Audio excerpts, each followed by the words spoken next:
erectus evoluiu para outro ser, desta vez muito mais próximo de nós, o Homo sapiens neanderthalensis, mais conhecido como homem de Neandertal, já que seus fósseis foram encontrados na região de Neander, na Alemanha. Neanderthalensis é o nome da subespécie desse Homo sapiens. O crânio do homem de Neandertal tinha uma estrutura óssea maciça, o nariz era largo, as órbitas eram grandes, os maxilares salientes para a frente, o queixo recuado e os dentes grandes. A capacidade craniana era em torno de 1.450 centímetros cúbicos. O homem de Neandertal usava ocasionalmente um machado de pedra sem cabo e também desenvolveu outro instrumento de pedra útil para remover a pele de animais. A pele devia ser usada como roupa, já que esse homem habitava as regiões frias da Europa. O homem de Neandertal vivia em cavernas, grutas ou abrigos entre as rochas, e também em campo aberto. Há indícios de que possuía linguagem desenvolvida e também o hábito de enterrar seus mortos. O homem de Neandertal extinguiu-se há aproximadamente 30 mil anos atrás. Não se conhecem fósseis desse grupo pertencentes a épocas posteriores. Depois do homem de Neandertal, veio o Homo sapiens sapiens, o homem como é conhecido hoje. O Homo sapiens sapiens também é chamado de homem de Cro-Magnon, já que seus fósseis foram encontrados na região de Cro-Magnon, na França. O homem de Cro-Magnon não apresentava nenhuma diferença física em relação ao homem atual. O crânio era oval, com o queixo bem desenvolvido e sem arcadas superciliares. A capacidade craniana era de cerca de 1.590 centímetros cúbicos. A altura do homem de Cro-Magnon estava em torno de 1,75 m. É provável que, se estivesse vestido convenientemente, o homem de Cro-Magnon não chamasse atenção numa multidão, tamanha sua semelhança com o homem de hoje. O homem de Cro-Magnon tinha uma linguagem mais diversificada que a de seus antecessores. Usava instrumentos que ele próprio fabricava e foi o primeiro homem que usou um instrumento para fabricar outro. Estas pinturas na pedra, encontradas na região de São Raimundo Nonato, no Piauí, foram realizadas por representantes do grupo do homem de Cro-Magnon. Esses desenhos demonstram uma forma de consciência muito mais evoluída que a dos outros homens primitivos. Nós vimos que, no decorrer da evolução, a capacidade do cérebro do Homo sapiens sapiens duplicou em relação a seus ancestrais. Isso foi ocorrendo ao longo de 2 milhões de anos, a partir do Australopithecus africanos. O encéfalo foi aumentando de tamanho a partir do Australopithecus até chegar às dimensões que apresenta hoje, que correspondem às dimensões do Homo sapiens sapiens. Há aproximadamente 300 mil anos, não ocorrem grandes variações no tamanho do cérebro do homem. O sistema nervoso de um animal pode crescer porque ele está evoluindo para um tamanho maior e precisa de mais neurônios para coordenar seu corpo. Ou então, porque para continuar sobrevivendo, ele precisa responder de maneira mais eficaz aos estímulos do ambiente. O tamanho do cérebro, por si só, não indica necessariamente maior ou menor capacidade de consciência ou aprendizado. O que importa é o peso do cérebro em relação ao peso total do corpo. Esse homem primitivo, o homem de Cro-Magnon, já tinha hábitos de vida que indicam a existência de uma linguagem mais desenvolvida, o que implica numa consciência também mais ampla. Esse homem, ele é colocado como um ancestral nosso, um ancestral mais direto nosso, devido assim a características físicas que o aproximam muito fisicamente do homem atual, e também por certos sinais de cultura deixados por ele nas paredes de cavernas, que ao mesmo tempo que ele se abrigava nelas, lá dentro ele reproduzia cenas de suas caçadas, ele reproduzia ali cenas dos seus funerais, cenas de rituais de fertilidade, muitas vezes, talvez com isso buscando um certo controle sobre a natureza que o envolvia. O homem que nós conhecemos hoje é o resultado do processo evolutivo que acompanhamos neste programa. É importante notar que a capacidade craniana está ligada à consciência do mundo e de si próprio, característica responsável pela evolução da espécie humana e pela criação da cultura.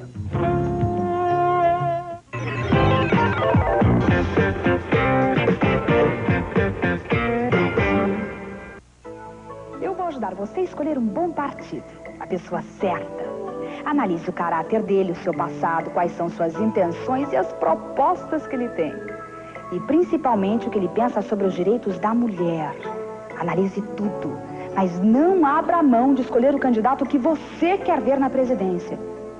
No dia 15 de novembro, exerça o seu direito. Vote para presidente. Conselho Nacional dos Direitos da Mulher. Hoje, no Video Show, os personagens misteriosos de novelas. A descontração nos bastidores de Tieta. E a abertura de Sexo dos Anjos. Video Show, hoje, 15 para as 3 da tarde.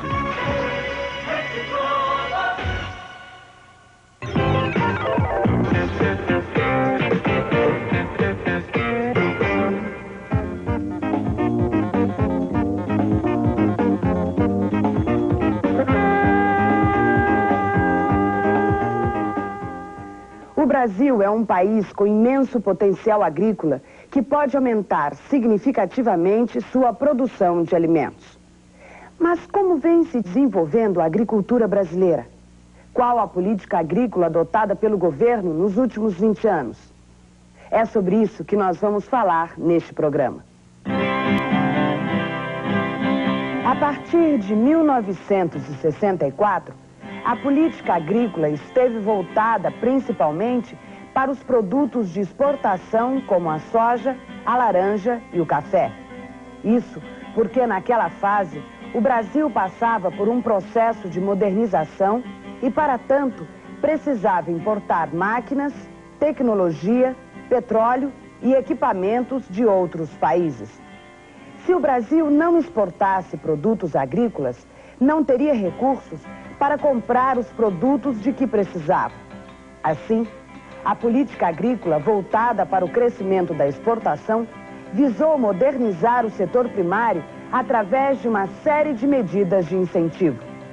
Mas quais foram elas? Uma das principais características da política econômica que se implantou no Brasil depois de 1964 foi a abertura para o exterior, ou seja, a intensificação das relações econômicas do país com outras nações. Nesse sentido, houve, a nível interno, um grande estímulo à produção daqueles produtos que tinham mercado no estrangeiro. E no caso da agricultura, por exemplo, a soja, a laranja, da qual se exporta o suco, o cacau e outros produtos. Para tanto, se procurou criar muitos incentivos para modernizar a exploração desses produtos, aumentando a sua produção. E o principal instrumento utilizado para esse fim foi a política de crédito rural, ou seja, o aumento dos recursos financeiros destinados aos produtos de exportação, com vistas ao uso mais intensivo de máquinas agrícolas e também dos chamados insumos modernos, ou seja, adubos, inseticidas, fungicidas e herbicidas.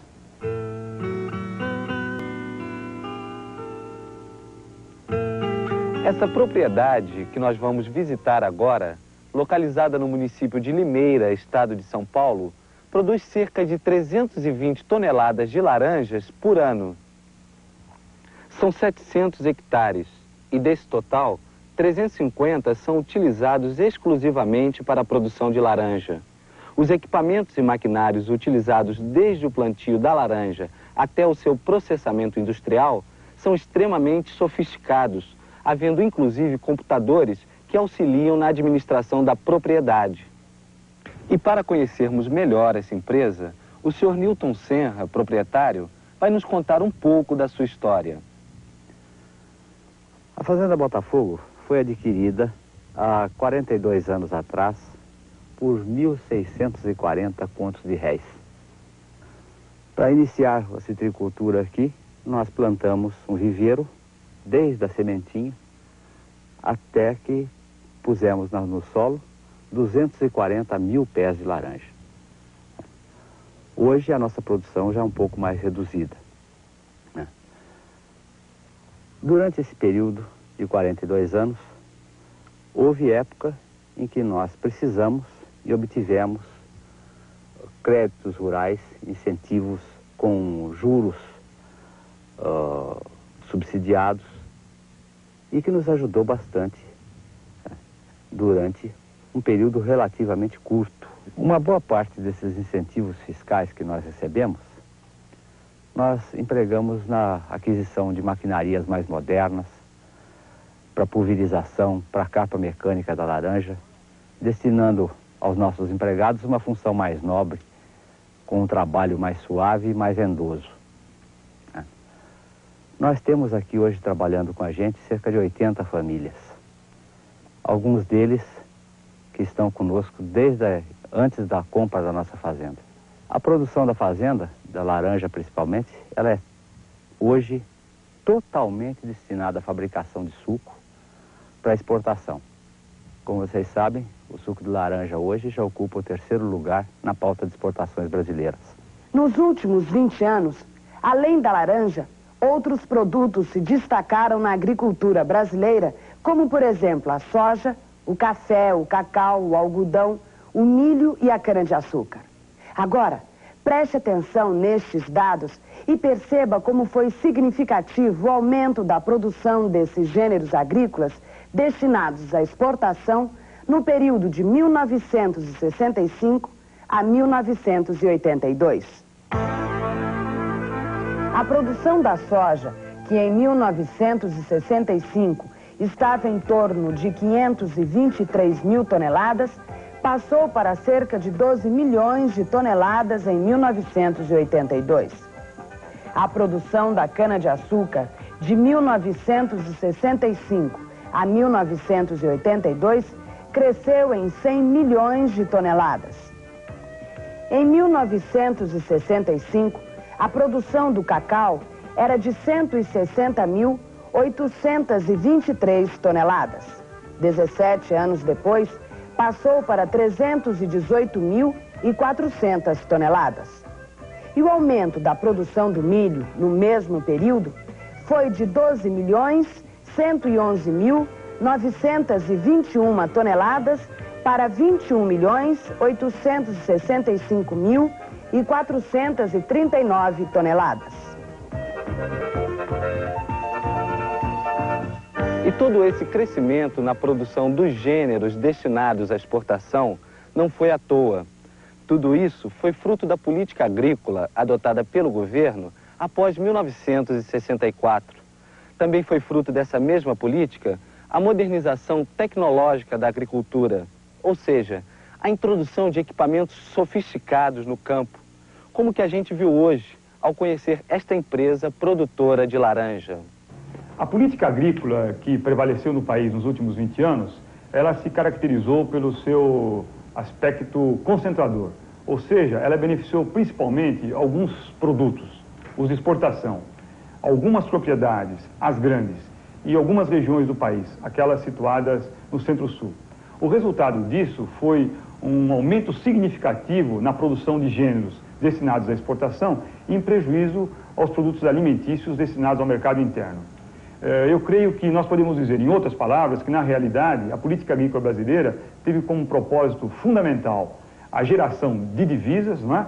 A obtenção dos dólares necessários à compra de produtos no exterior e não o atendimento às necessidades básicas alimentares da população brasileira. A política agrária após 64 foi extremamente favorável às grandes propriedades, que dispunham de mais recursos para modernizar sua produção.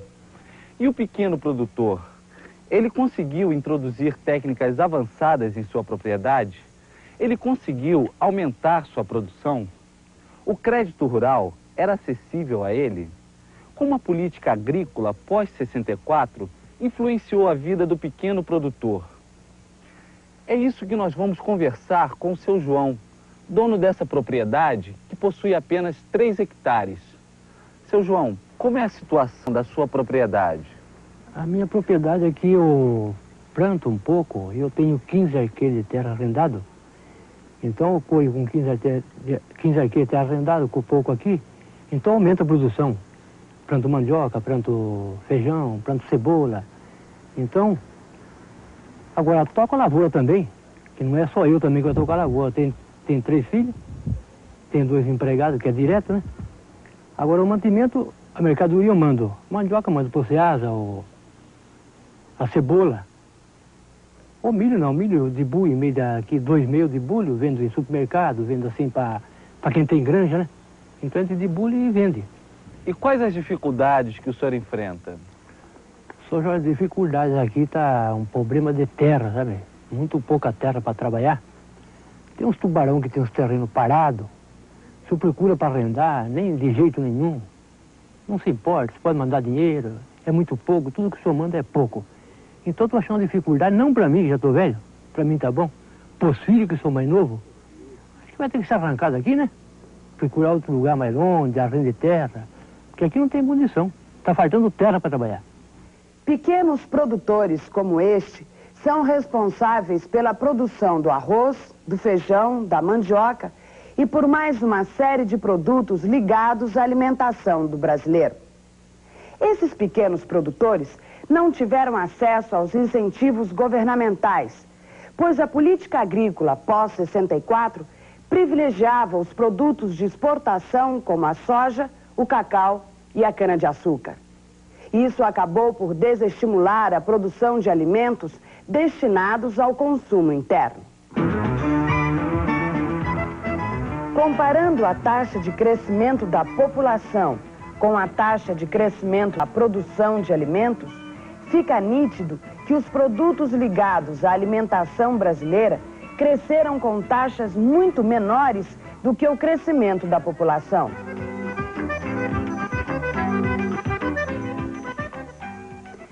Isso criou problemas para a nossa sociedade. A produção desses alimentos caiu, seus preços aumentaram. Isso acentuou a taxa de desnutrição da população mais pobre, que não tinha poder aquisitivo para consumir tais alimentos. Inúmeros estudos realizados no Brasil demonstram que o pequeno produtor é o principal responsável pela produção de gêneros destinados ao abastecimento do mercado interno, chamados gêneros básicos de alimentação, como o feijão, o arroz, o milho e a mandioca. E esses estudos também demonstram que esse pequeno produtor foi atingido apenas marginalmente, apenas parcialmente, pelos benefícios, pelos incentivos da política agrícola dos últimos 20 anos, como, por exemplo, o crédito rural, a política de preços mínimos e o seguro agrícola. O resultado disto é que houve uma diminuição da disponibilidade desses produtos básicos por habitante por ano no Brasil. Ou seja, hoje a disponibilidade de arroz, de feijão, de mandioca por habitante e por ano é menor do que há 10 anos atrás. A nível da sociedade, as consequências desse fato são a desnutrição e, por que não dizer, a fome. Vamos agora examinar o número de grandes propriedades no Brasil.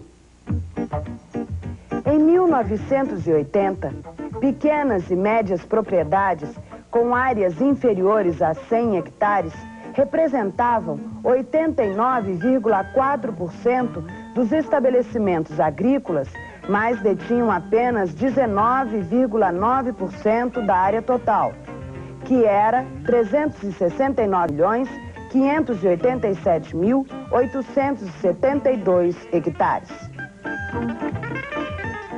A área total ocupada pela agricultura aumentou entre 1970 e 1980 75 milhões de hectares. E desse total, 70 milhões foram apropriados por estabelecimentos de mais de 100 hectares. As propriedades com mais de 1.000 hectares, que em 70 correspondiam a 39% da área total, passaram a controlar 45% da área agrícola em 1980. O fato do número de grandes propriedades ter aumentado não significa que aumentou o número de empregos. Ao contrário, os empregos rurais diminuíram com o crescimento da grande propriedade.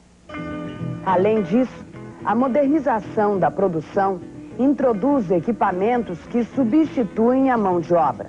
Em 1980, apenas 1% dos trabalhadores rurais estavam empregados em grandes empresas. Agora, somem a essa diminuição da oferta de emprego a crise econômica que o mundo atravessa. O resultado é o desemprego em massa. A soja é um exemplo claro desse fenômeno. O norte do Paraná, por exemplo, viu diminuir a população de muitas de suas cidades com o advento das máquinas, que fazem quase a totalidade do trabalho na produção da soja. A distribuição de terras no Brasil caracteriza-se pela sua grande desigualdade, isto é, a existência de um número relativamente pequeno de grandes propriedades ao lado de um grande número de pequenas propriedades e de um número ainda maior de trabalhadores sem terra. A política agrícola que prevaleceu no país nos últimos 20 anos, na medida em que esteve voltada principalmente para os produtos de exportação que são explorados pelas grandes propriedades, contribuiu para acentuar ainda mais essa desigualdade, de tal forma que o Brasil apresenta hoje índices dos mais elevados, quando comparados a outros países, no que diz respeito à concentração da propriedade da terra. Esta política agrícola também estimulou intensamente o uso de máquinas na agricultura, liberando mão de obra, ou seja, criando e ampliando o desemprego no meio rural. Hoje, a agricultura nacional, apesar de grandiosa nos seus números, é insuficiente para resolver o grave problema social que os trabalhadores rurais brasileiros enfrentam. Será necessário, num futuro próximo, fazer com que a agricultura brasileira e o trabalhador rural passem a caminhar no mesmo compasso, através de uma política agrícola que beneficie também o pequeno produtor, o médio produtor, os trabalhadores rurais. Só assim, o Brasil poderá reverter a tendência de produzir somente para exportar. E só assim, ele poderá atender às carências alimentares de nossa população. A cidade brasileira. Este é o tema do nosso próximo programa.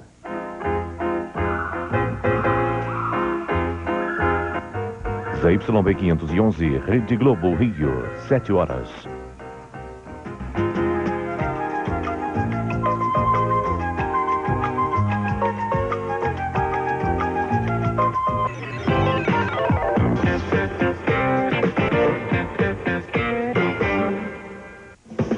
Neste domingo, grande jornada esportiva no Domingão do Faustão. Começam as Olimpíadas Culturais e Esportivas do Faustão. Provas incríveis para você que tem sangue frio. Desperte Indiana Jones que tem você. Olha as feras aqui que vão participar. Domingão do Faustão, neste domingo, a partir de 2 da tarde. Oferecimento Volens, para dar um jeito no jeitinho.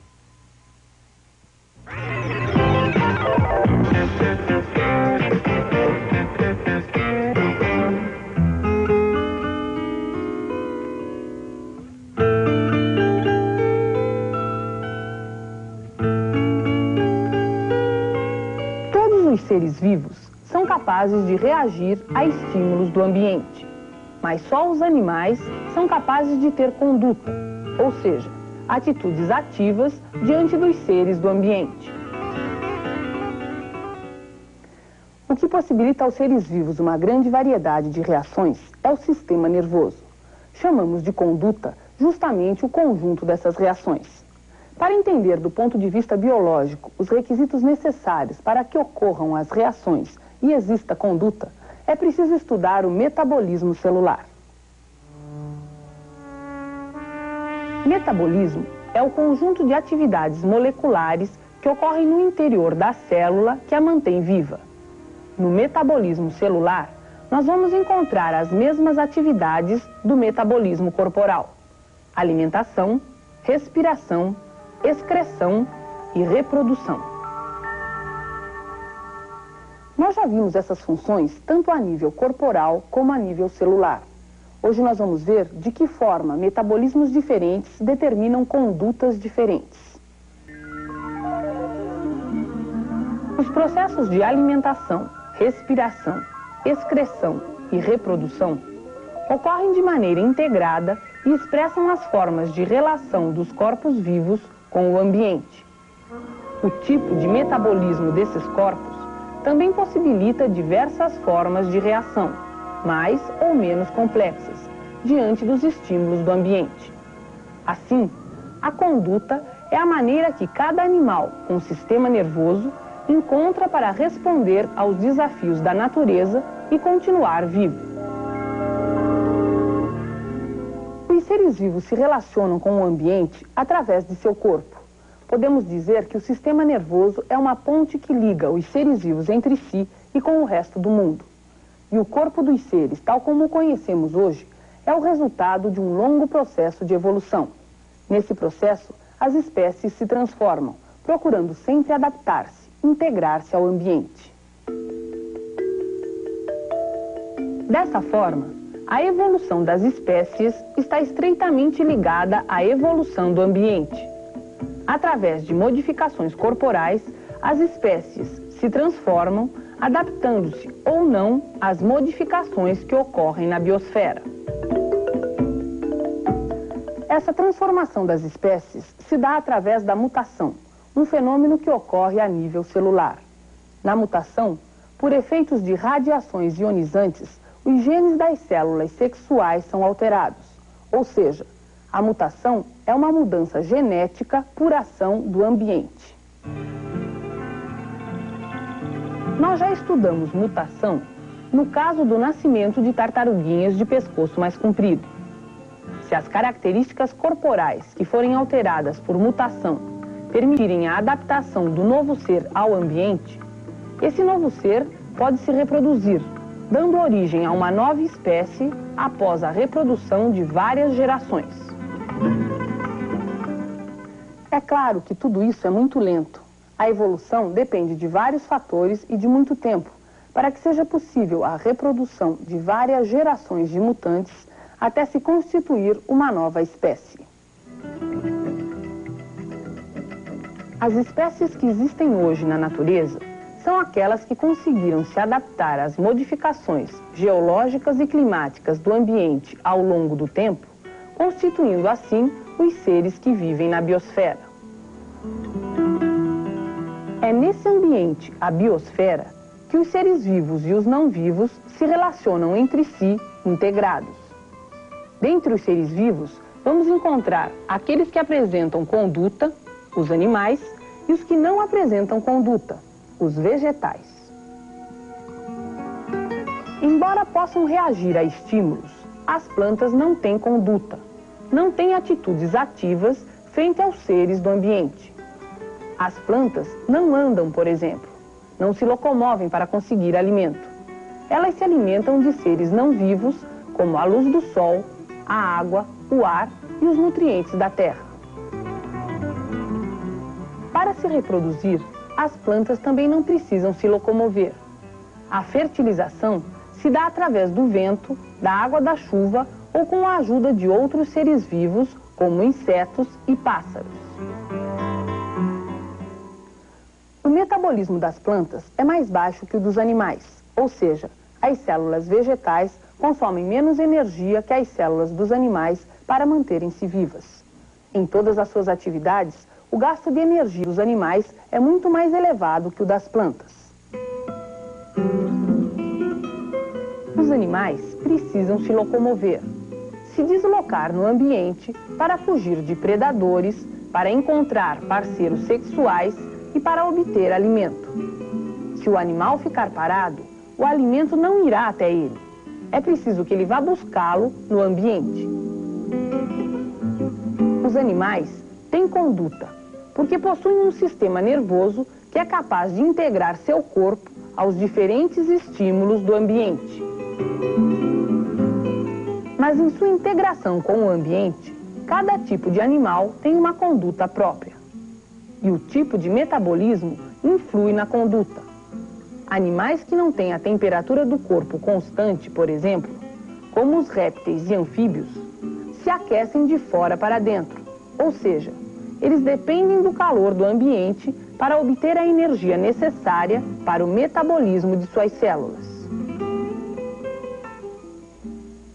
É por isso que esses animais permanecem muito tempo imóveis, tanto para captar a energia solar durante o dia, quanto para conservar essa energia durante a noite. Já animais como as aves e os mamíferos têm a capacidade de manter estável a temperatura do corpo independente das oscilações da temperatura ambiente.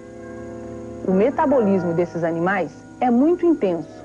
Eles precisam de muito alimento para, além de produzir a energia necessária à manutenção da própria temperatura, realizar outras atividades corporais, como correr e andar, por exemplo. Além do metabolismo, outros fatores influem na conduta dos animais. O tipo de alimentação, por exemplo. Existem diferenças nítidas entre a conduta dos animais herbívoros e a dos animais carnívoros. Os herbívoros ocupam grande parte de seu tempo se alimentando, já que os vegetais são de difícil digestão e baixo poder energético. Os animais carnívoros podem resistir a períodos maiores sem procurar alimento, pois a carne, mesmo em quantidades pequenas, proporciona muita energia. Os herbívoros encontram o seu alimento na terra, completamente imóvel. Não precisam despender energia para correr atrás do alimento. Já os carnívoros se alimentam de animais, seres que se movimentam, correm, fogem, se defendem. Alimento que precisa ser caçado. Os animais carnívoros que mantêm estável a temperatura do corpo são os que contam com maiores possibilidades de adaptação a ambientes variados. Podem viver em climas quentes ou frios, se locomover durante o dia e também à noite. Esses animais, portanto, têm uma conduta mais variada que a dos herbívoros, que não possuem a temperatura interna constante. A conduta resulta da interação entre o metabolismo dos seres vivos e o ambiente, integrados pelo sistema nervoso. Sistemas nervosos mais desenvolvidos possibilitam condutas mais variadas e, consequentemente, maiores condições de adaptação ao meio.